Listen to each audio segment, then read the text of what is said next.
Hi, and welcome to the Root To CISO Podcast. It's me, Chris Rides. I'm going to be your host, and I'm going to be chatting to seasoned Chief Information Security Officers about their career journeys. We're going to be unencrypting their real-life stories and searching for the hidden keys to help you fast-track your cybersecurity career.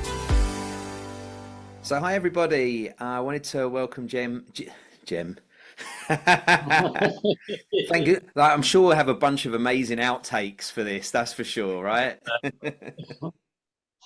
I'd like to welcome Jim Covington to the Root To CISO podcast. I'm excited to ask him a whole bunch of questions and start digging deep on his path to becoming a CISO. But first of all, I'll start by obviously pushing it over to you to let everybody know a little bit about, yourself and what you're up to at the moment. Thanks, Chris. Really happy to be here. Thanks for having me. So I'm currently Vice President of Information Security and Privacy at SomaLogic, which is a wholly owned subsidiary of Standard BioTools. And I get to get the joy of being responsible for all of information security and a lot of privacy across the organization. So it covers the full range from the software development to contract reviews, supporting customers, and you name it. So it's really a great role to have. I get to see all kinds of different aspects of the field and the organization as well. Fantastic, good stuff. Well, I guess let's start right at the beginning. Really talk about your foundation and how you got into cyber and what you were doing even sort of prior to that. I'd love to know what made you get on this crazy journey. Yeah, it's actually a bit of a unique origin story for me. So happy to share. Love this. After getting out of college, I was doing neuroscience research at a lab focused on autism. And doing all the normal research around that, measuring brain waves, capturing MRIs and functional MRIs, and really enjoying the academia part of that. But there was no one really there to support the computers that we used. Obviously, it was very technology intensive to do all that. And since there was no one really there focused on it, obviously they were going to break here and there. So I jumped in and started being the sysadmin and network admin where I was needed in there. And so I kind of learned on my own back in Windows 95 and Windows for Workgroup days. Just learned I was curious and it needed to be done. So I jumped in there and did it and started learning that way around the technology. And then I started having a little bit of a early life crisis and wasn't sure if I wanted to do that as the rest of my career, and ended up speaking with someone else who worked at a large consulting firm around technology management. And they said, well, apply, see what happens. And I applied and went through the interview process, and surprisingly, they took me on as basic researcher there. So I spent first 6 months in their lab, just installing things, breaking things, learning what I could to be a security analyst, basically, and then have never looked back. Love that. And was security analyst kind of your first official security title? Or yeah. That was it really, and it was just focused on vulnerability testing and running the scans and things like that. So very, very basic, but it was the launching pad for me. I feel like that's a great spot, because I think there's a lot of people out there that, when I talk to them, the people that are trying to break into the industry, a lot of them are really pushing to get their very, very first position to be a security position. And I think what you've talked about that kind of, you merge, you go in maybe doing one job and one area, and then you pick up skills, and I think that is much, much more common than anybody walking in and being in security, day dot, right? I don't know whether you found that same thing. Yeah, I would agree with that. And it's really because there is so many different aspects to the cybersecurity field. I think it's good to know all of that, but I think it's really important to start anyway, to focus on one or two things a tool or two, or vulnerability testing, maybe penetration testing, and really dive into that. I think that's a good way to get your foot in the door these days. Yeah, yeah, 100%. And I think that the key stuff you're talking about is about teaching yourself. And, not everybody has access to a lab or can build one, but if you can, and I think from my understanding anyway, that I think some of the cloud providers do offer you, like there are some free tiers where you can practice using them and start getting involved in building virtual, your virtual lab, I guess. Yeah, it seems Yeah, like that's a good yeah. way to build your skill set. It is, absolutely. And it's so much easier now from when I started, because there was no, VMware was just coming out. And so I got to use that. But otherwise, it was buying the routers and servers and putting them in my closet, and building out my own little data center. Whereas now, the cloud providers have all that information, or all the resources available for anybody to go do. Yeah, yeah. I think the accessibility factors definitely increased, and I think if you match that with the type of sort of personality that I think a lot of the good people have in our industry, which is like, oh, what can I have a go at that, or let me have a take a look at that, or nobody's doing that job. Looks Right. like somebody's going to have to do it, and I'm quite interested in it. So let me put my hand up, or let me start. Right? Sometimes it's not even put your hand up. It's just okay. I might as well take a look at this, and Yeah, and for that's where sure. you go from there. So that's brilliant. And then sort of talk me through sort of what you did sort of from there, and how your individual contributor sort of experience built up, and the positions you had before getting into a leadership position. Sure. So continued on for many years there, just learning more about vulnerability scanning and penetration testing, getting better at that, getting my skills better. And it went from there then to running a team for a large assessment project. And that was really the first leadership role that I had for the most part. And that was for, kind of jumped in and had to run a large project that had high visibility with both the company I was at and NASA, which was a customer. And so there was a lot of pressure to do a good job, and make sure we covered all the aspects of it. And I had a team of about five at the time that were working on the assessment. And there was different parts. There was technology piece to it. There was document review and overall risk assessment. So a lot of different skill sets. But that was when I first learned about, or realized there was also different personalities within the team, and that can be a really big challenge for not just managing the project in general, but actually managing the team itself. And so I struggled a little bit through that. It was definitely a challenge, and I learned a lot from that, and realized I didn't know as much as I thought I knew about leading. And Yeah. so that drove me to learn more, understand the different types of people, or how they, different motivations, how they listen differently, communicate differently, and started really honing my skills, experience around leadership, and being a good leader, not just managing a team. What did you do at the time to sort of pick those sort of things up? Because I know as a leader, going from an individual contributor in my career anyway, into then becoming a sort of team leader, and then in that leadership role, I just kind of it was kind of one of those things for me anyway, which was just follow me, and I'll show you how to do it. And I was very one dimensional, at least at the beginning. I think I've become a little bit better at reading people and managing in different ways. But I wonder sort of what were the things that you did to, like, where did you go to learn this stuff? What did you do to actually sort of pick up? Because it doesn't always come naturally, right? Or if it does, it can take a lot of time, and you don't always have a lot of time when you're managing. Yeah, yeah, exactly. There are many different resources I used for that. One was just finding courses that were available that taught leadership.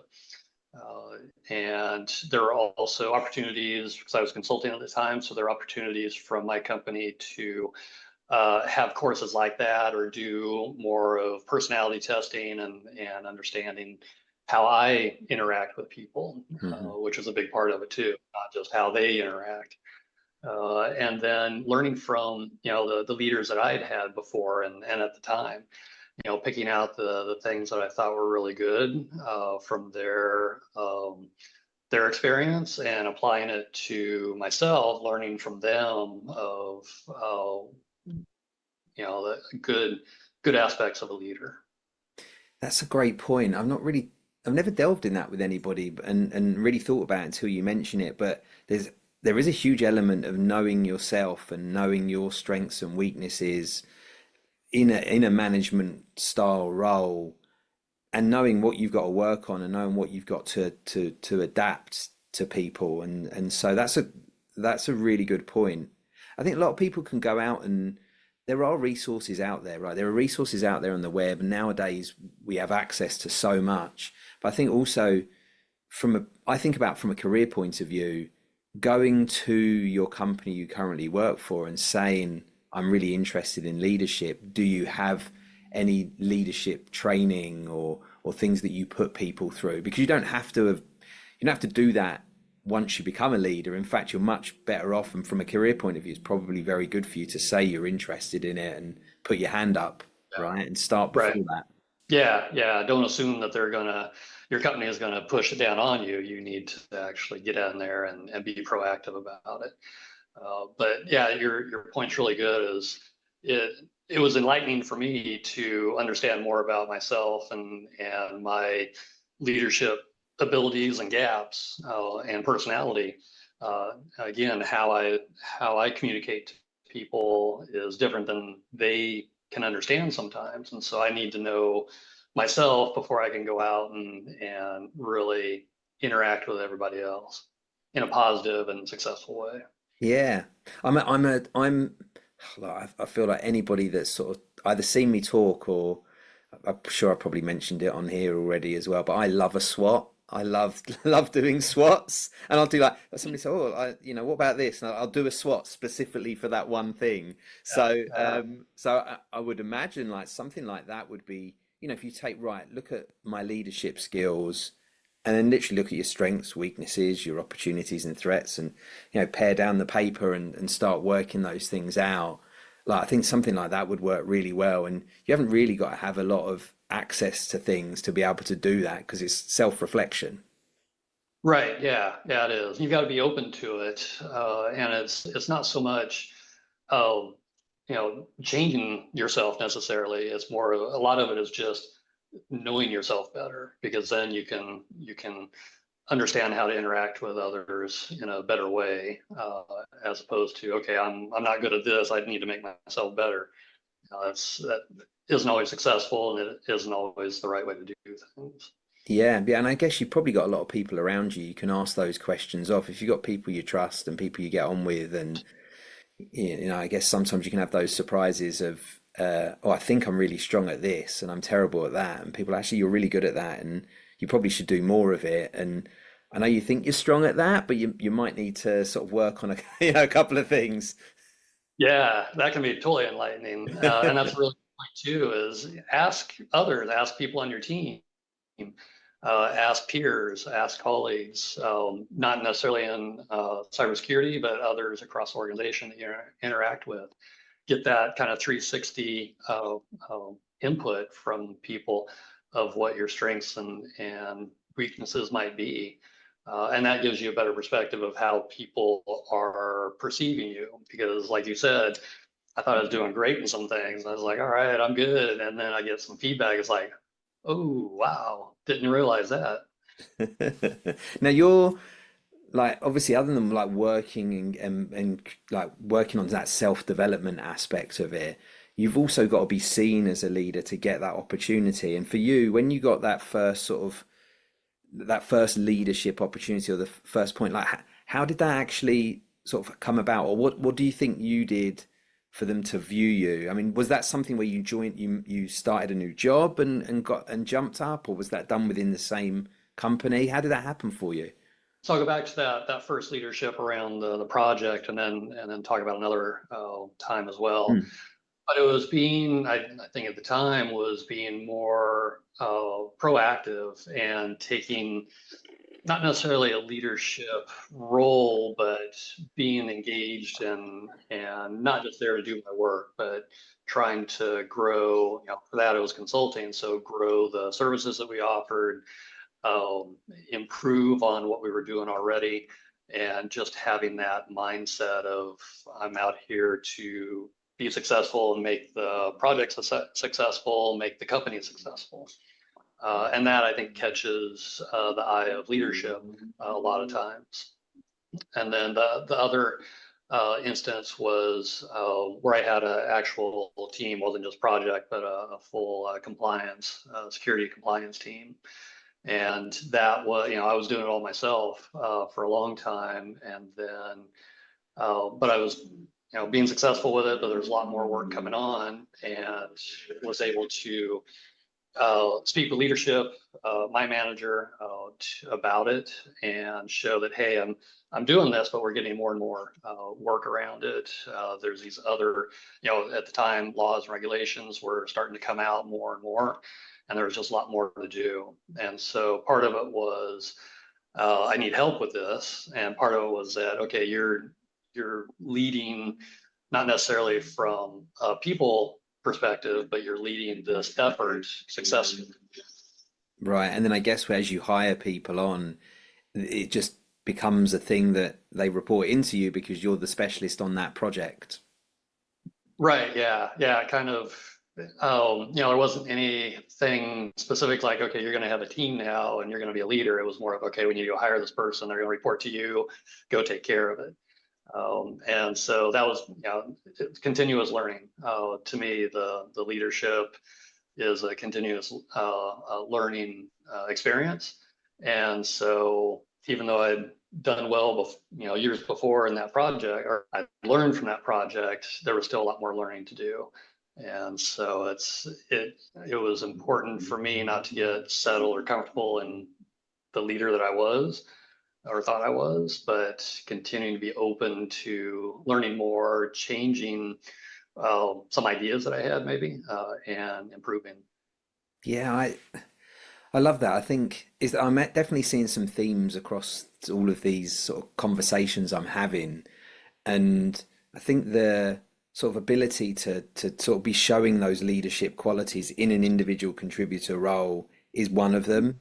Taking it on, showing that you're interested, and being the person that people turn to when they've got questions, right? And saying, Right. hey, would you need some help with that? I'm really good at that. And also, I think sometimes showing that you're open to learning yourself and asking people externally, and eventually you kind of just become seeing as that sort of leader within the team, and then that turns in as most companies grow, or as people leave and those positions go up, those positions become open, people just see you as the next person to step into it.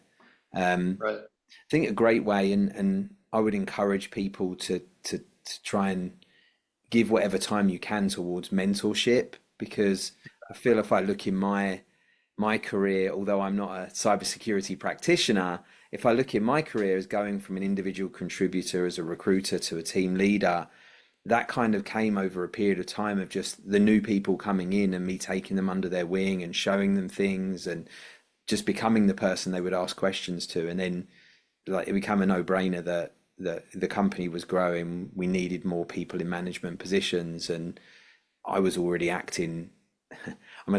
I would keep sort of calling this thing we say "act as if," which was what one of my old bosses used to say. But I've said it so many times on here that whoever's probably like watching this is like, oh yeah, I'm 6 episodes in. If I hear "act as if" again, I'm throw my laptop somewhere. But I do think that it's a theme that I've seen throughout. It is, yeah. And it's a really good way to easily show your leadership capabilities. And it helps the junior staff too. is by being a mentor, whether officially or unofficially, being a mentor to the junior staff, both, how to navigate the company, how to navigate whatever their focus is for security, and then just help expand their knowledge and interest in the other parts of security that they may not have been realized or had the time to think about. Yeah, well, security touches like every part of the business now, right? So I think the earlier you can start learning about the business and who the company you work for, and then how security impacts each of those different departments, you're already thinking as a manager or thinking as maybe a future CISO, because that's going to be absolutely key to you becoming successful at the job you do, whether that's a successful individual contributor or an individual or a manager or a team leader or in fact a CISO. So that's interesting. So tell me about now. Obviously, your title at the moment, you were just sort of, you introduced yourself, and then I know you'd said to me it's kind of that first CISO. You were their first CISO. Does the company you work for currently, do they use the CISO title? Because I know not all companies do, right? Right, yeah, and some of them use the title when they probably shouldn't. So it's really a mixed bag. Yeah. So they do use the title, and especially really externally facing with customers and the ELT and board. It's really an important title to have. Yeah, 100%. But there are other companies that will have a senior director or director that really kind of does the same function. It just, a lot of it depends on the size of the company and maybe the what they need to safeguard, what laws, regulations they're impacted by, that really determines what that title ends up being. But like I was saying, I've seen job postings that say as a CISO title, but then they have all these hands-on. You got to run the tools. You got to be administrator for this, and it's like that's not. CISO should know that, but that's not really their main focus. Right. So it's sometimes. There's definitely different types of CISOs, and I think different industries and different requirements. Even if you're in a startup and you're the CISO, well, and I'm a big believer that in our industry, titles don't really mean anything, because if all I had to do was look for a security engineer every time somebody wanted a security engineer, that would be easy. But then you realize security engineer could be anything. And with CISOs, it's the same. We've been retained before to find CISOs, and it's all about what are they doing, what are the projects. You have CISOs that are going in to create really big transformation, whether that's growing out a whole team, and or a CISO that's going to go in and just sort of steer a really big ship that doesn't move very quickly, and it's going to be very very much more of a like talking to the board and strategic, and probably less hands-on and technical. And those companies might have deputy CISOs. So exactly. It so ranges. And then if you're a cybersecurity solution or a GRC company, then you're going to have field CISOs that are out, or CISOs that are those customer-facing people, probably similar to the way you sort of describe what you're doing. Yeah, absolutely. And I've definitely seen the growth or expansion of the deputy CISO over the past 10 years, maybe. And then the business information security officer, the BISO. Yeah. Another aspect of it where,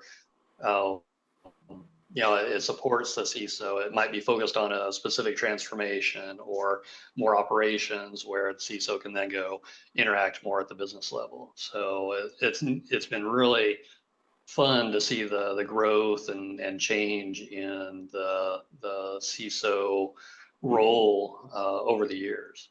How did you get that CISO role? Were you sort of, how were you seen sort of, because I think this is, when I talk to a lot of candidates at this sort of high exec level, I have a whole bunch of people that are sort of directors, and some of them are directors of parts of cybersecurity, but not the whole thing. Others are in smaller companies and are perhaps a head of security and probably really a CISO without the title. But it's all that, when you're going for these CISO positions, you're also going up against people that have been CISOs and had the title multiple times. So, like, I don't know, like for you, what was your experience and how did you get that opportunity?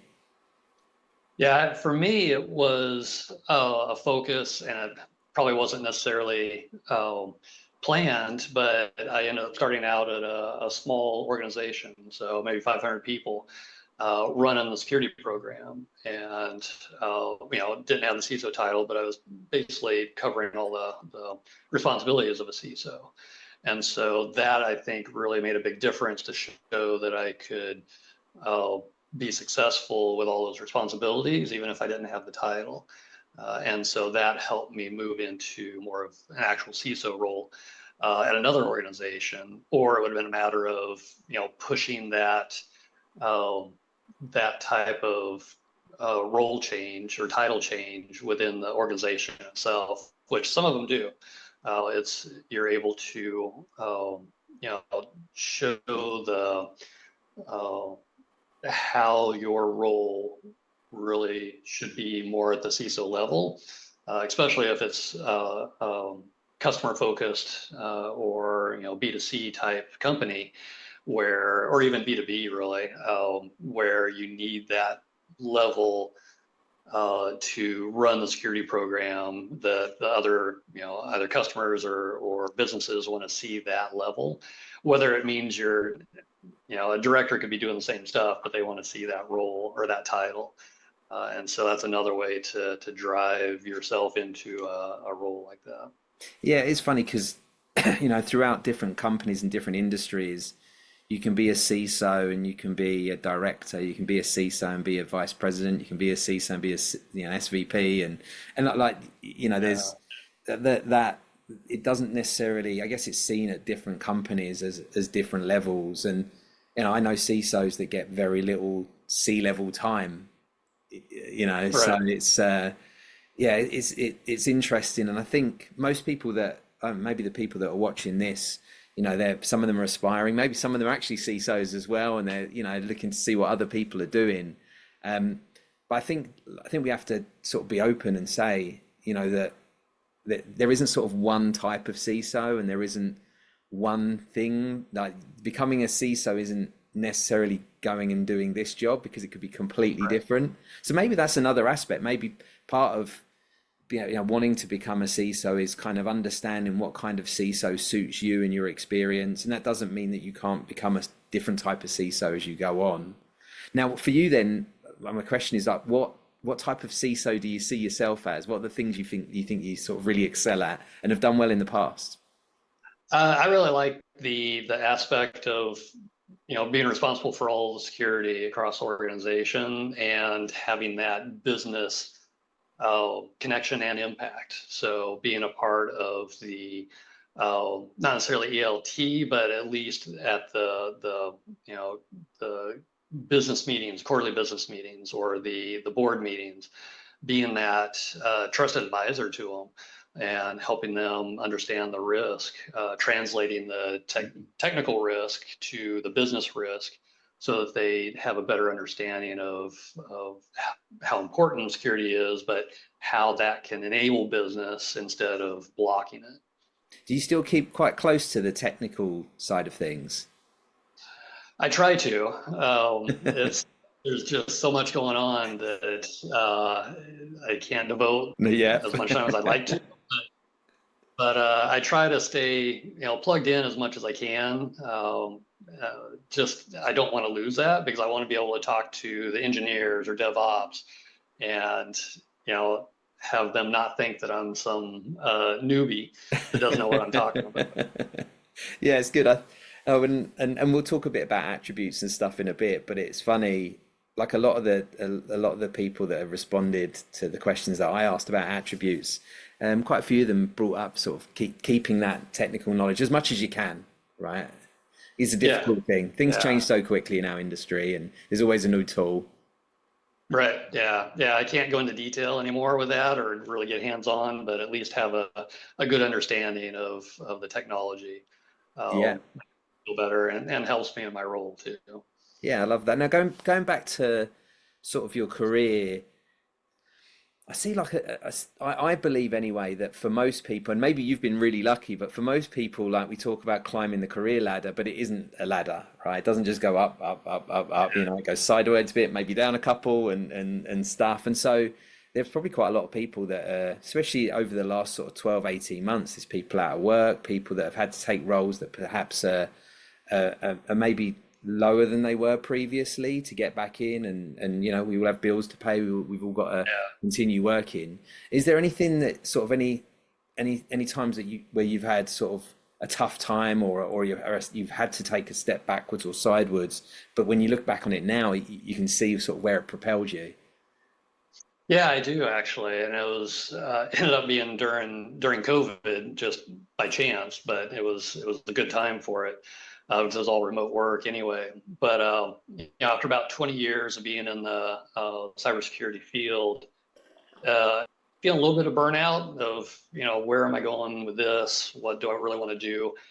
And so it was more of a personal sidestep, if you will, for that. And so I actually disengaged for the most part from cybersecurity and went into just general technology governance and oversight. So, you know, there's a little bit of security in there that kept me interested, but otherwise it was just, you know, pretty low stress. It was just making sure that systems were up and running, things were getting done that they were supposed to be. It was for critical infrastructure, so it was really important, but it was still not the pressure level or stress that came from the security side of it. And so that was about 2 years of that, and it just really let me take the time to figure out what I really wanted to do going forward and where I wanted to fit into the security field, if that was really it, what my next step was in my career. And it just gave me the space to really focus on that while still, you know, paying the bills and doing something that was important and interesting, but not quite at the cybersecurity perspective.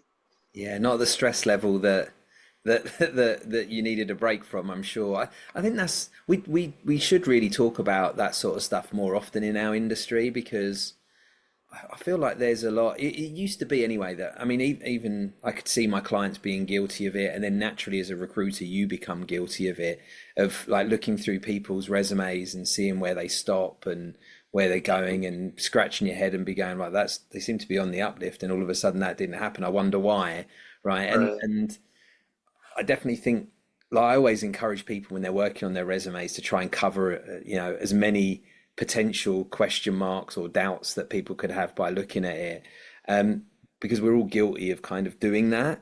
And the Mhm. more I've spoken to people and the more I've got to know people, it's amazing how many people have been through times where they've had to think about their mental health, they've had to think about their family, you know, and all of the other stuff that goes on. I mean, I remember my one of my first bosses, you know, encouraged me to make lists of, you know, things to do lists. Make sure that, you know, you break it down. What needs to be done today? What needs to be done this week?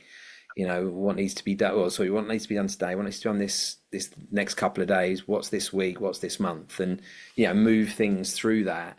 And so I did that. And then one day he came over and he spotted I had some like personal stuff on that list. You know, just the usual things like, you know, make sure I pay the bill, and I've got to get my, you know, I've got I've got to get my car insurance, you know, just stuff that was on there anyway. And he didn't take it that well. You know, strangely enough, but the times were very different. I'm going back a long time ago, and he was like, "What? You know, this is your work list. You're here at work. Why have you got your personal stuff on it?"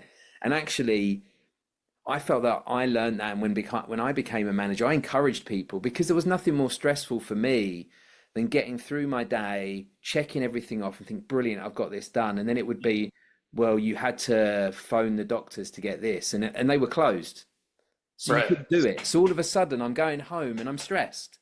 And that doesn't put me in a position where I'm productive for the next day. And so Exactly. I've always been a big person to encourage people, like, you have a life.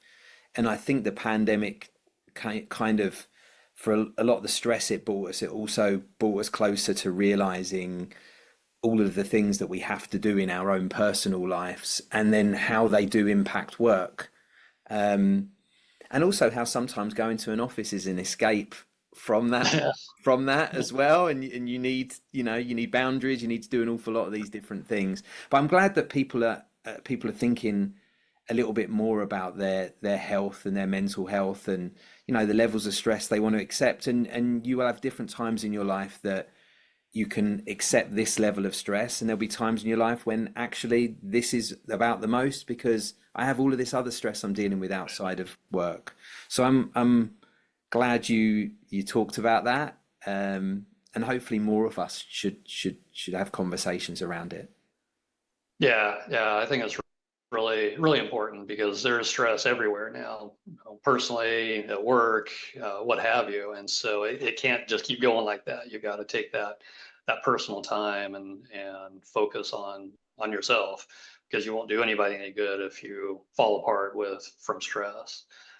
And I really, from day one, I've been proponent of for my teams to take care of themselves. You have a doctor's appointment, go do it, or make that doctor's appointment during the work hours, whatever it is. You got to take your kid to the doctor, get your kid from school, go take care of family. Work will still be there. Take care of it. I just get your stuff done on time. If you can't, let me know what the change is. But otherwise, you really got to take care of yourself and family first. Yeah, yeah, 100%. Yeah, they're not replaceable. So, and you can't get the time back as well, which is one of those Exactly. things where hopefully with my vacation coming up, I'll be able to switch the phone off. It's a little hard when you run your own business, but I'll certainly be Yeah, a lot less contactable than I think a lot of people are used to me being. exactly. Good for you. Good stuff. And now, like looking again at that career, like that obviously was an interesting sort of point. Was I mean, I was going to ask you about sort of major turning points. I don't know whether, I'm sure that was probably one of them. Have you got any other sort of times in your career where there's been something really big that's happened and maybe sort of really hockey sticked you or pointed you in a direction that has turned out to be really successful? Yeah, well, a couple of them. So definitely going from neuroscience to cybersecurity was pretty much a 180. You're right. Uh, Yeah. Huge. And then after that, I started getting involved in data privacy. So early on, when that was just kind of picking up as a field, if you were, I by accident got plugged into it at the company I was at, and ended up getting certified, the CIPP, early on, one of the first few thousand, I think. And that ends up being really, really big deal for me because it gave me a holistic view of data protection. It's not just, I mean, data security, data privacy are tightly linked. And by having a good understanding of both those fields, both those topics, really makes me better as a CISO. It makes me better at protecting data and understanding the different aspects of it and what to focus on, what's important. So that was really, I had no clue at the time, but it looked interesting and something different. So I jumped into it, but it really made a difference as I went through my career up to now. Yeah, I feel like a lot of that sort of thing, or understanding GRC also, Uh, like, for a CISO, sometimes it's about getting budgets and having conversations with boards to improve them. And a lot of the budgets for a lot of companies are driven by governance, right? Or about things that they should be doing, and that they know they should be doing. And many companies don't do a lot more than right. what they absolutely have to do. And so knowing what they have to do and knowing where their commitments are probably does help to drive budgets as well, I'd imagine anyway. Yeah, and I think that's kind of a little bit of a challenge these days, that the focus is really on the compliance with all the different, especially with all the different laws and regulations coming out or expanding, and it kind of takes away from good practices. This is what we really need to be doing as good stewards of our customer data, or our own data that is our crown jewels.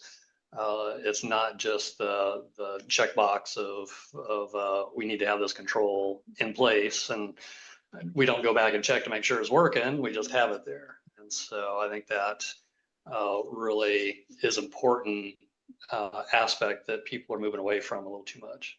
Yeah, and I'm guessing that well, I'm not guessing, I know already that being, having the minimum amount of security to make sure you meet your governance and your compliance requirements isn't the same as being secure. And it's not Correct. necessarily good for your business either, if you're only looking at it from that point of view, because it can cost you an awful lot of money when you're just doing the minimum. Yeah, yeah, it's just not a good place to be, not a good feeling for me. Yeah. Now I wish I'd asked you this sooner. I thought about it when you were telling me a bit about how you got into the industry, but then you mentioned it a bit earlier, and then I was like, "Oh, I've got to ask Jim about this." So yeah, coming from that neuroscience background, we are in an industry where there's a lot of neurodivergent individuals, right? Yeah. So has that helped you? Has there been any particular times or things that have come up where that's been really beneficial for you? Because I feel like it would certainly be. Yeah, I think so. Between that and a lot of years of consulting, I think both of those really drove my a better understanding of people and how to interact with them. Obviously, like I talked about, there's still a lot of learning to do, but that really gave me a good jump start and insight into um, how to engage with people that are different than me, that have different viewpoints, different backgrounds, different experience, and adjust to all those different types of people as I engage with them. Yeah, yeah, that's great. Yeah, I'm sure that insider got a bit of an insider knowledge there. So I love that. I love that. And then I'm a sort of believer a lot, and I don't know how you feel about answering this. I've had a few people been like, oh, I don't want to name them, and then other people are like, oh yeah, I'd love to tell you. But I want to know sort of who are the CISOs that you kind of look up to, and who are the people out there that you think are doing an amazing job, whether you know them really well or you don't know them really well. And heck, I'm probably then going to be like sending them a message. Hey, I've got a Root To Yeah. CISO podcast. I've definitely told you I need to get you on this. But yeah, who are the CISOs you really Good look up call. to? Who are doing a good job? So there's a few, and I've either worked with them or know them from the community. But one is Christopher Hall, who's at Pacific Life, and he's just an outstanding CISO. He has huge responsibility around a large organization, and but he drives um, excellence into his program. He was very focused on building. He was focused on building and maintaining a quantifiable program that was focused on risk and risk management. And he was also really focused on his team. So he enabled his team, gave them the tools that they needed, pushed them, but in a way that helped drive their improvement in the security in the career and their knowledge and skills. And so it's just he is really good from both sides of it. So he's really great at having a solid program and building that and knowing how to build it and using the frameworks that are standard around the field so that it's much easier to quantify. But then he's all about the team, and his team meetings were some of the best meetings I've ever been in. It was a lot of fun. And so, he's, wants everybody to work hard, but then we all had fun too. So it was a nice balance. Love that. It's so funny because only this morning I was listening, I was working out, I was listening to a podcast. It's a soccer player, and they actually were, the podcast today was talking about manager team meetings. And so Yeah. he was talking about managers and how their different styles and what they would do and how they would bring, whether they would do most of it themselves or kind of bring other people into it. And it was a really fascinating episode to listen to. So it's so funny that you happen to have brought that up. Yeah, that's perfect. Now, and that's sort of Chris. Who else? Is there anybody else at all? Yeah, there's another Chris Virtue, who's Chris a is a great Qualcomm. name. I'll just lay that out there Yeah, now. exactly, They're all right? great, all Chris's. He's even spelled the same way, so it's Yeah. perfect. Oh, brilliant. Not many of us around. Right. Yeah, so known him for forever, and he's one of the few that I know that have risen through a company. I mean, basically started out at the technical level and moved all the way up to CISO. And I don't know if it's that official title yet. I know Qualcomm doesn't hand them out very easily, but Right. he's absolutely doing that role and all those responsibilities. But he's someone that I always considered a quiet, smart leader. He's incredibly intelligent, knows the technology, but can speak to the business without a problem. But he listens. In a meeting, he'll be quiet most of the time, and enable his team, let his team do the what they're supposed to do, what he knows they can do. But he will fully provide insight and input when asked or when it's the appropriate time.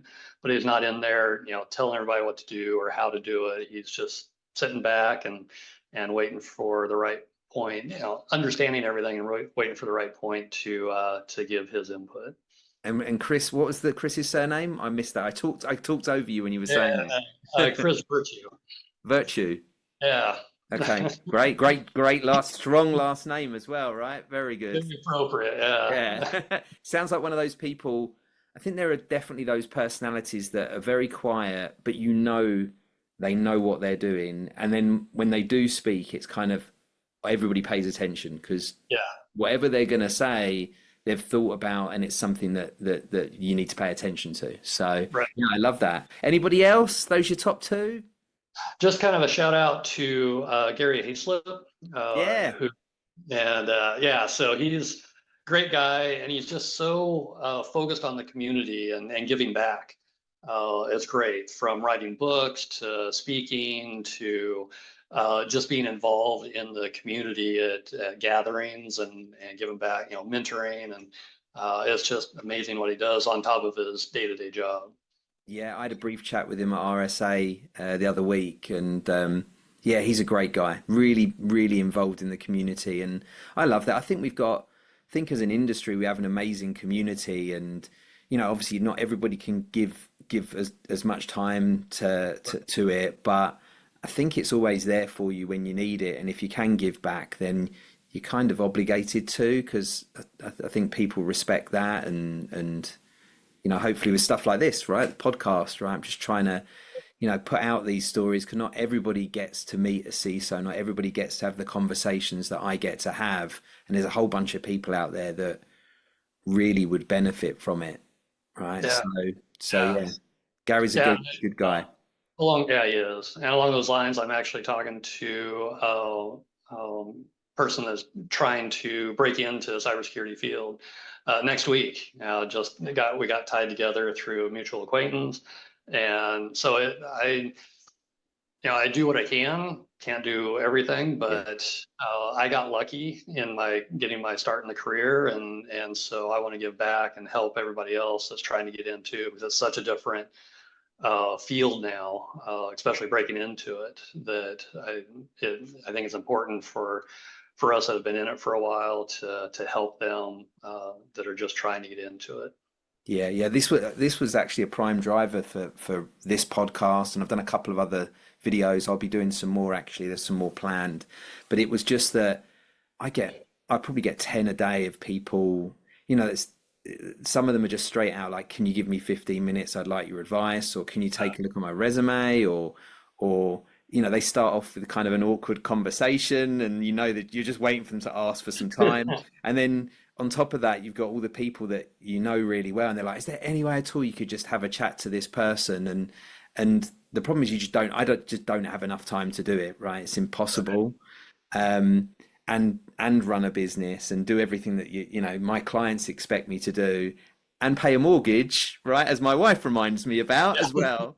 And so it is hard. And so for me, like, good on you for doing that. And I think when I'm at conferences, I always try and sort of hang about, and I often say, like, come and grab me if you see me walking past. Oh, look, that's Chris Rides. I want to ask his advice. Come and do that, and Yeah. wait for me when I'm talking somewhere, and grab me afterwards, because I've always got a little bit of time to do that. And I appreciate meeting people face to face. That was one of the biggest things I missed in the pandemic, and so for me, that's all good. But yeah, I'm trying to do more of these kind of videos to help the masses, because a lot of the questions are very similar that we get.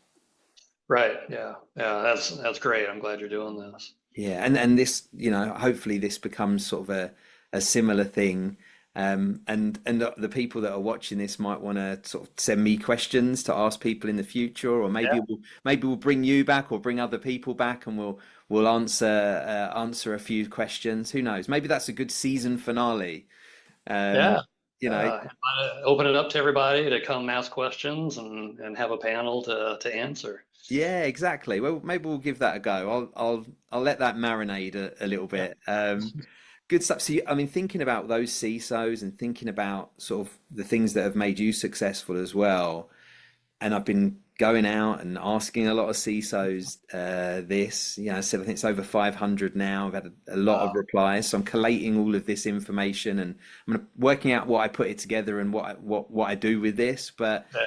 like, what are those sort of top three attributes that you see that make a successful CISO? Yeah, it's pretty much what we talked about already. So first one is good listener, good communicator.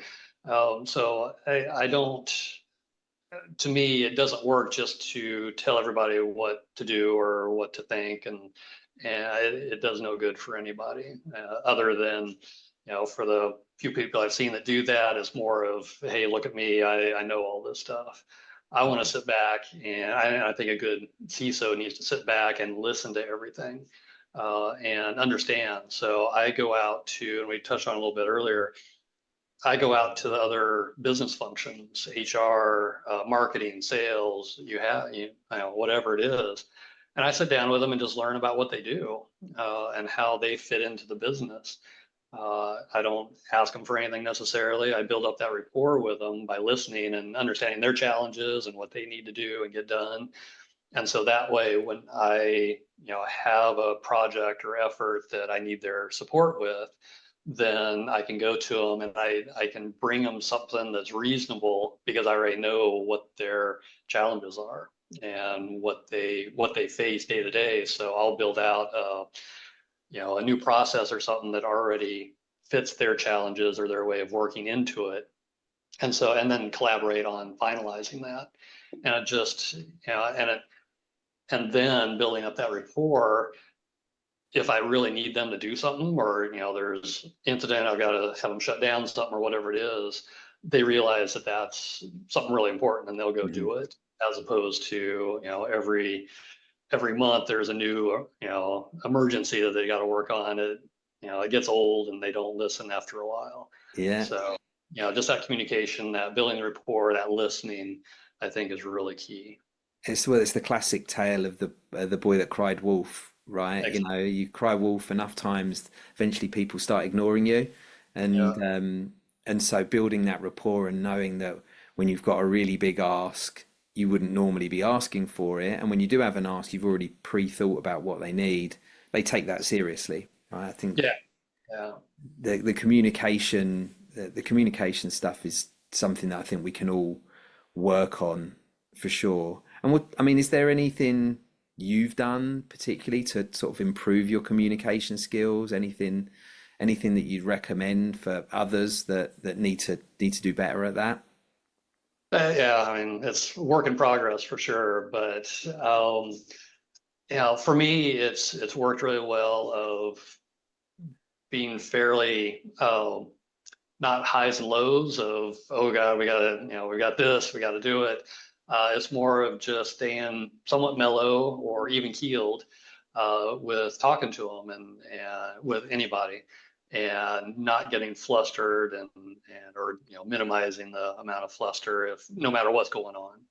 And it helps calm everybody down and help everybody think clearly for what we need to do, as opposed to, kind of creating chaos. Yeah. So I think just that, man, and being careful of how you say things. Again, it kind of goes back to people perceiving things differently. It's really important of how you express something. So a risk or asking them to do something, it might be, important for you. It's not that important for them. So you've got to help them understand why it's important, how it's important for them, and what the priority is, and then help them work through that, as opposed to saying, all right, we're going to do this. You don't get any say in it. Yeah, yeah. I think I had a message today from somebody who needed something done urgently, and as we've talked about, I'm going away on vacation. By the time this comes out, I'll already be in and come back. They'll notice I've got a tan. But yeah, they sent me a list of. They said they needed something done really urgently, and I Mhm. explained like, I'm going on vacation, and it's a favor for somebody, and they listed why they needed done urgently from their point of view, which Exactly. doesn't hit home at all for me. I'm like Right. reading through and I'm like, well, that's good for you. Well, that's good for you. Yeah. Well, that's good for you. And why am I doing this? Right? Yeah.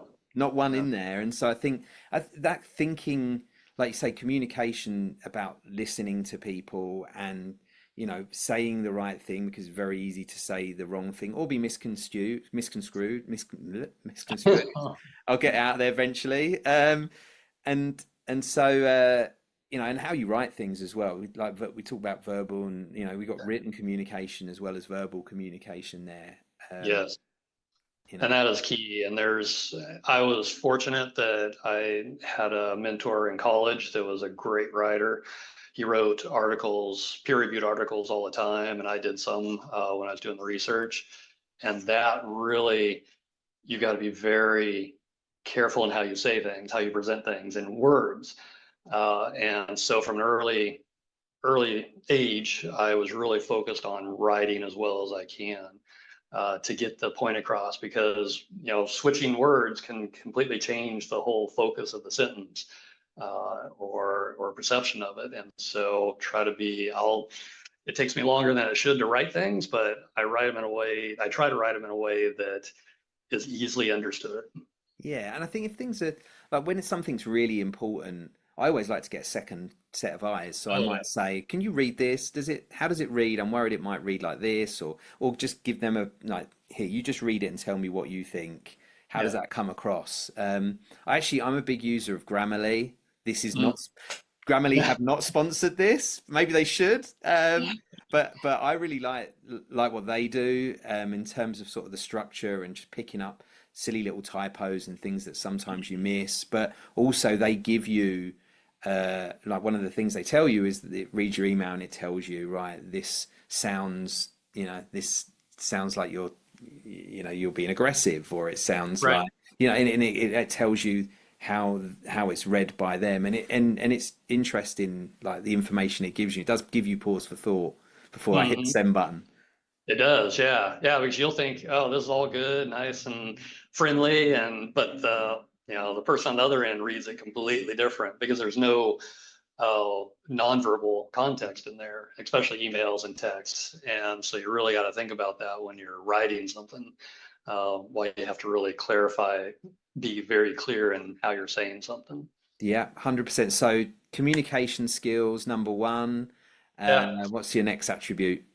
Next one is being able to translate technology to business, at the CISO level, or this, running a program. You've really got to be able to do that. And we were talking about earlier with the boardroom training. I highly recommend it. It really changed my thinking around to what the board and ELT really focus on from a business perspective, and it's different than what I really thought. And so it helped a lot. I was doing good. I was getting the point across, and but still maybe a little too much detail or a little too much technical focus.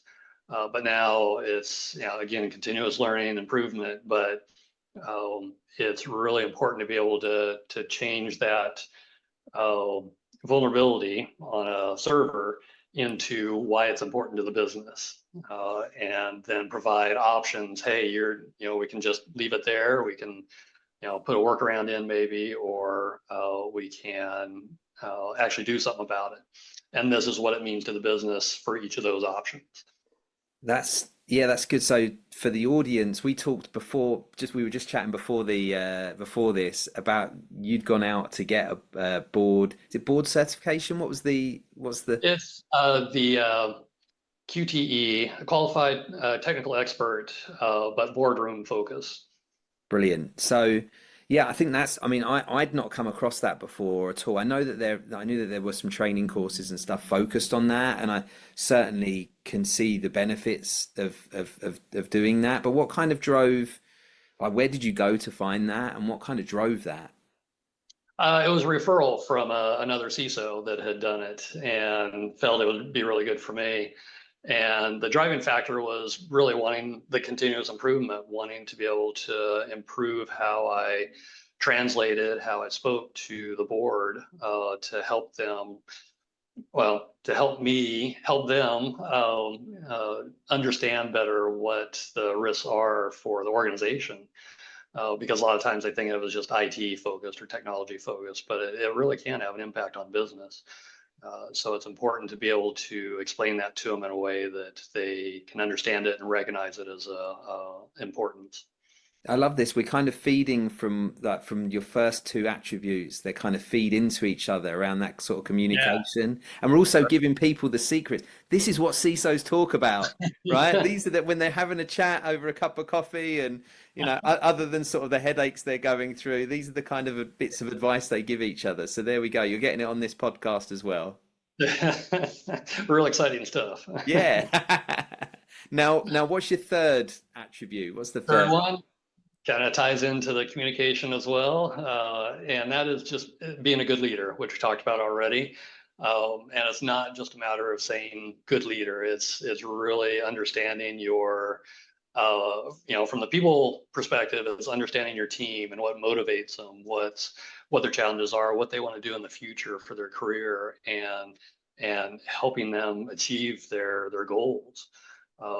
And I would rather I focus on growing one of my team members into a position or experience that they can take and go off and be their own CISO somewhere, or move up in their career. I think that it would be awesome. I don't want to lose them, but I feel that that's more of my job, if you will, as a person leader. Is to help them get to where they want to go. Hopefully it'd be in the same, on my team, but if not, that's totally fine too. I totally get that. I'm still in contact with a lot of people I've worked with and managed over the years and brought through, and I look at them. Some of them have really successful staffing companies. Others are working in sort of management within talent acquisition in some amazingly large sort of size companies, FANGs and stuff like that. And every now and then I'll get a message from them and catching up and thanking me for sort of what we've taught them. And it's so nice to feel like you're leaving a bit of a legacy.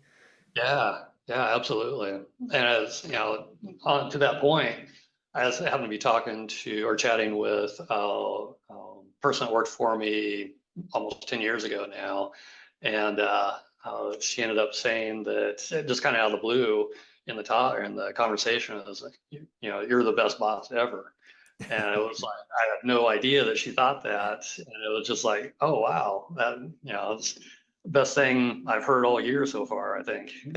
It's so nice to hear. I had a text. I was at the gym a couple of months ago and had a text from somebody that had worked for me for quite a long time, hadn't worked in recruitment. So when I brought them on, I sort of taught them everything, and they worked for me for sort of quite a while, and then were headhunted by a really large, well-known sort of company to come and work in-house for them. And they reached out, and it was just so nice. He was like thanking me for his time, telling me, give me an update on his personal life as well. And you get to know these people, and you end up chatting about personal stuff as well. And I was like this old sage, with grey hair. and he was in his first sort of position, and so he was asking me about sort of relationship advice and stuff, and yeah, he's Uh, like, getting married, got a kid on the way, and so everything was nice to. It was just nice to hear an update, and also have somebody that was just randomly thinking and wanted to thank me. yeah, It's lovely to get that, and I think yeah. there's a lot of stress that comes with the CISO role, but also in any sort of management and leadership, there's a lot of nice things like that that come from it as well. Yeah, and it's a good reminder for us to go back to our mentors and past bosses and let them know too. I mean, Yeah, if it feels good for us, it's got to feel good for them too. 100%. Yeah, and actually, I probably need to do a little bit more of that myself, thinking about it, because actually a lot of people in my situation, like, you become your own boss, and I don't have anybody that says well done or good job to me anymore, right? At all. And I haven't done, that's how Yeah, it is. And I imagine that probably actually even as a CISO, maybe you may occasionally get that, but as a CISO, you're probably top of the tree in your departments. You're probably the same. yeah. It's more of, "Oh, we got a problem with this. You need to go fix it." Yeah, yeah, exactly. You don't get the well dones that often, so it's nice to have them. So I think we should all do that. We should all be kinder to Yeah, each other, and make sure we tell people what we think.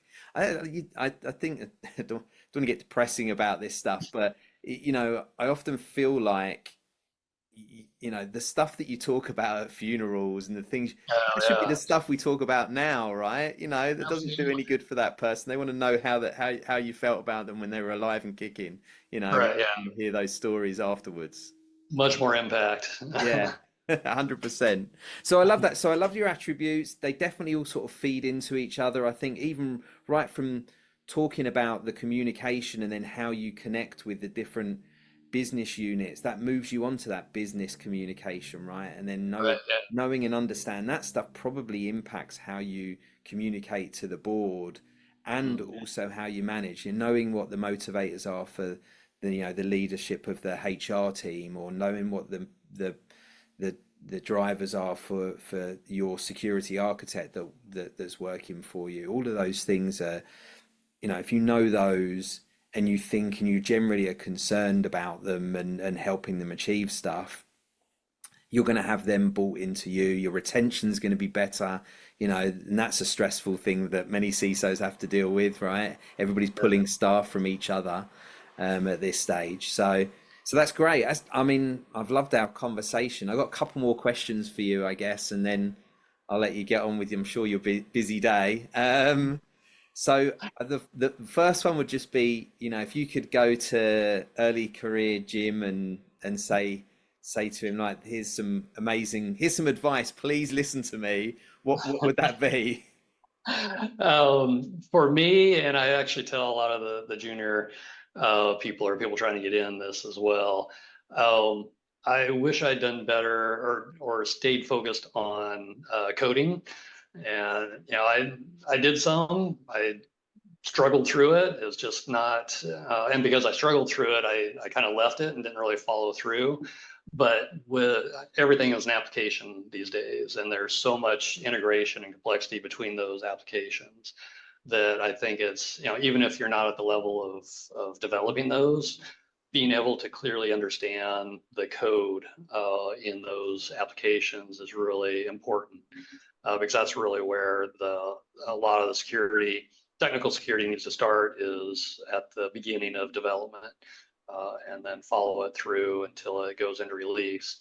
I mean, that'll obviously, getting something at the beginning as opposed to trying to fix it afterwards is a huge difference. And so Yeah. I wish I'd really focused on it more than I did. But so that's why I try to tell everybody, hey, do as much coding as you can. You don't have to be an expert at it, but understand it. Yeah, I think just the ability to understand, it's a great foundation to have. And I think as we get on, I can see, with AI and all of the technology that we've got, as we go to the future, we're going to be able to, with enough knowledge, you're probably going to be able to create some pretty interesting things, through the use of Yeah, technology. So, I mean, right. you don't have to be the best developer out there, but I think if you've got a broad enough knowledge and a good foundation, I think as we go into the future, it's going to really be helpful. It will, yeah. And even with AI generated code, you still need to be able to go in there and understand where it might be a little bit wrong, or you need Totally. to edit it a little bit. So it's still important to have that background. Yeah, make sure you're not introducing vulnerabilities, right? The ability to read it. You're relying on Exactly. somebody else to write the code. So you want to know what you're looking at and at least be able to look through to see if you can spot anything that doesn't look quite the way it should. Exactly. Whether it was on purpose or just accidental, they both will do the same have the same issue. Yeah, they cause the same headaches and open up Yeah. you to the same issues. Brilliant. Well, I got one last question for you, All and right. you've obviously been a hiring manager for a very long time. There are a lot of people out there that maybe have been laid off and are looking. You're kind of in a space at the moment, at least, where for most positions in cybersecurity, it's much more of a company-driven, job-driven market, as we would say, rather than a candidate-driven market. You can tell that when you put an advert out and you get over 500 responses, within in a couple of days. So I would just sort of love to know if there's anything that people have done in the past or anything you can think of that have really helped them stand out from the sea of applications you might get when you are hiring. Yeah, there's a couple things for me, and certifications are not it. I know it's kind of required now for a lot of job postings from the company level to some degree, but I don't. I'm fine if they don't have that. I want to see the experience, hands-on, and whether that's themselves or in a job role. So if they're out there doing things on their own, creating their own networks, on this more lower level a little bit, but creating their own networks, building out their own firewall and or in the cloud, building out their own containers and things like that on their own just for fun. That goes a lot further to me than having certifications, because that means they're authentic and they're really interested in it and they want to learn. So that's the biggest thing.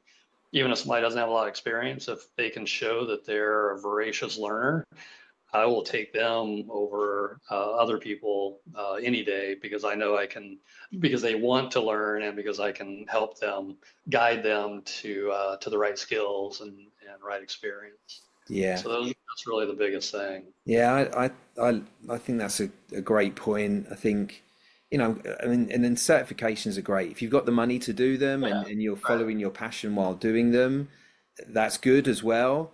But I agree, right? You want those people, and not everybody has the money and the ability to go out and do a bunch of certifications. And some people do certifications just to check the box that, hey, I've got this certification. And what we want in security are people that's not doing stuff just to check the box. They're doing stuff because they're passionate about it, they're interested about it. And, talking about your projects on LinkedIn or putting them on your resume are absolutely valid, Right. and are great ways to sort of attract that attention and stand out maybe a little bit more from your everyday resume that's coming through. Right. Yeah. Or, posting articles on LinkedIn or for, the blogs or something like that to show that you're really involved in it, you're interested in it. Definitely not putting down certifications. They definitely have their place, and I've got my own. Yeah. Uh, but that's not what I'm going to look for, is a long list of certifications. I want to see somebody that really is involved in it, interested in it, in the field, and is willing to learn anything and everything about it. Yeah, yeah. So follow your interests and think about your branding and who you are, and then it does take time. I know it's not easy, but when you get an application in, or when somebody spots something or recognizes your name, or even I've known people that are very vocal on LinkedIn in particular, and talk about their passions and talk about what they're working on. And I know that some of them are getting opportunities where people are reaching out directly to them, even people with no experience, and saying, hey, I might be looking for somebody, because they see Right. that passion and interest and know that that's something they can work with and create somebody that's going to be a really strong employee for them. So Yeah. yeah, I love that. I think that's a great bit of advice. I really appreciate that. I've loved talking to you as well. I've been very easy. Excellent. which is always nice. I'm sure at some point I'm going to get somebody on here and we're going to hopefully, I mean, as you know, we have some conversations before these happen. So, Yeah.